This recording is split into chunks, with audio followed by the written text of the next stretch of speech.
গরমকালটা যতই কষ্টের হোক, এই আম জিনিসটা কিন্তু দারুণ একটা ব্যাপার থাকেই। সে কাঁচা আম বলুন বা পাকা আম বলুন, আর এইভাবে পাকা আমের মালপোয়া যদি বানিয়ে নেওয়া যায় তাহলে আর কোনো কথাই থাকতে পারে না। এতটা অসাধারণ খেতে যে না খেলে বিশ্বাস করতে পারবেন না। আর বানানোও তেমন খুবই সহজ। সামনেই আসছে জামাই ষষ্ঠী, চটপট রেসিপিটা দেখে নিন একটুও স্কিপ না করে, আর বাড়িতে বানিয়ে ফেলিয়ে সবাইকে তাক লাগিয়ে দিন। এর জন্য প্রথমেই এক বাটি সুজি ড্রাই রোস্ট করে নিচ্ছি। সুজিটার কাঁচা গন্ধটা চলে যাওয়া অবধি ভেজে নিতে হবে, লাল করবার প্রয়োজন নেই, মানে একটু হালকা ভেজে নেওয়া আর কি। সুজিটা ভাজা হয়ে গিয়েছে, এবার একটা বড় পাত্রে সুজিটাকে ঢেলে নেব মিক্সিং বোলের মধ্যে। বড় পাত্রে এই কারণেই ঢালছি যাতে তাড়াতাড়ি ঠান্ডা হয়ে যায়। এবার এটা সাইডে সরিয়ে রেখে নিয়ে নেব একটা আম। এই আমটা এবার কেটে নেব। খুব বেশি আমের কিন্তু প্রয়োজন হয় না। আমের দুটো সাইডের অংশ মানে দুটো পিঠ নিয়ে নেব। এই দেখুন এইভাবে আমটা কেটে নিচ্ছি। আর আটিটা আপনারা পরে অন্য কোনো কাজে লাগিয়ে নিতে পারেন বা আটি এমনিও খেয়ে নিতে পারেন। আমটা কেটে নিচ্ছি ভালো করে।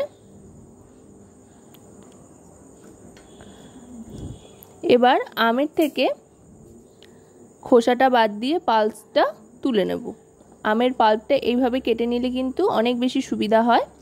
আপনারাও যখন বানাবেন এভাবে কেটে নেবেন, দেখবেন খুব সহজেই করে নিতে পারছেন।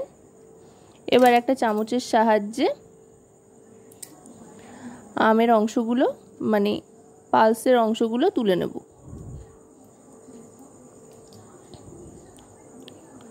এবার একটা মিক্সার জারের মধ্যে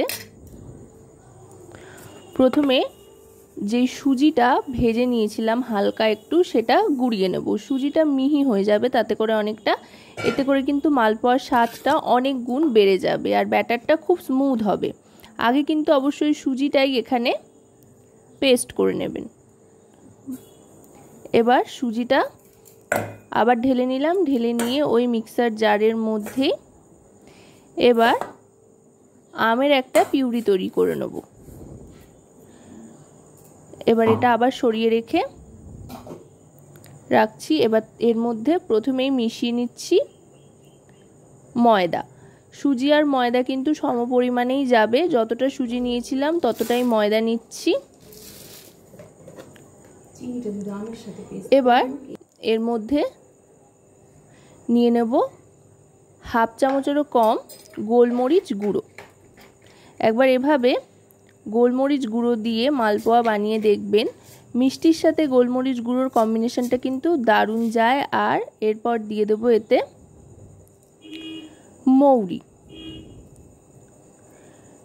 মৌরির ফ্লেভারটাও কিন্তু মালপোয়ার সাথে খুব ভালো লাগে। এবার শুকনো অবস্থাতেই এগুলোকে ভালো করে মিশিয়ে নেব। প্রথমেই তাহলে এখানে রোস্ট করে গুঁড়িয়ে নেওয়া সুজি, ময়দা, সামান্য একটু গোলমরিচ গুঁড়ো একটা টেস্টের জন্য আর মৌরিটা ভালো করে মিশিয়ে নিলাম। এবার আমের পিউরি যেটা তৈরি করব বলছিলাম, এবার সেটা বানিয়ে নেব। তার জন্য প্রথমেই আমের টুকরোগুলো দিয়ে দিলাম, দিয়ে নিয়ে এবার এতে দিয়ে দিচ্ছি চিনি। যে বাটিতে সুজি আর ময়দা পরিমাপ করে নিয়েছি সেই বাটিরই এক বাটি চিনি এখানে নিয়ে নিলাম। এবার এতে নিয়ে নিচ্ছি দুধ, এখানে লিকুইড দুধ নিয়ে নিচ্ছি। দুধটা নিয়ে এবার এটা পেস্ট করে নেব। এবার এই পেস্টটা মানে ম্যাঙ্গো পিউরিটা সুজি ময়দার মিশ্রণের মধ্যে ঢেলে ফ্যাটাতে থাকতে হবে। আর আমি কিন্তু এখানে দুধের ব্যবহার করেছি, আপনারা চাইলে জলের ব্যবহারও করতে পারেন। তবে জল বা দুধ যেটাই ব্যবহার করুন না কেন একেবারে কিন্তু কোনোটাই দিয়ে দিলে চলবে না, অল্প অল্প করে দিতে হবে। আর যদি দুধের ব্যবহার করেন তাহলে অবশ্যই কিন্তু একবার ফুটিয়ে নিয়ে তারপর দুধের ব্যবহার করবেন। আমি এখানে আমের পিউরিটা ভালো করে সুজি আর ময়দার সাথে প্রথমে মাখিয়ে নিচ্ছি। তারপরে মাখতে মাখতে যেমন প্রয়োজন হবে সেই অনুযায়ী কিন্তু লিকুইড দুধটা অল্প অল্প করে দিতে থাকবো আর ব্যাটারটা তৈরি করতে থাকবো। এইভাবে একটা স্মুথ সুন্দর ব্যাটার কিন্তু তৈরি করে নিতে হবে।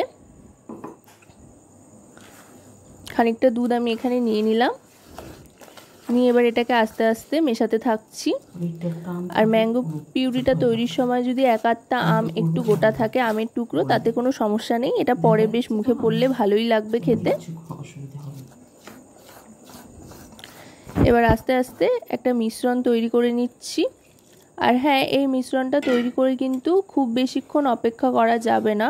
মিশ্রণটা তৈরি করে কিন্তু সঙ্গে সঙ্গে এটাকে ভেজে ফেলতে হবে, কারণ যেহেতু সুজি রয়েছে আর আমও রয়েছে সাথে, তাই এগুলো কিন্তু প্রচণ্ড, জল বা দুধ যেটাই থাকুক না কেন লিকুইড, সেটা কিন্তু প্রচণ্ড টানে, তাই খুব সহজেই এটা কিন্তু ঘন হয়ে যায়।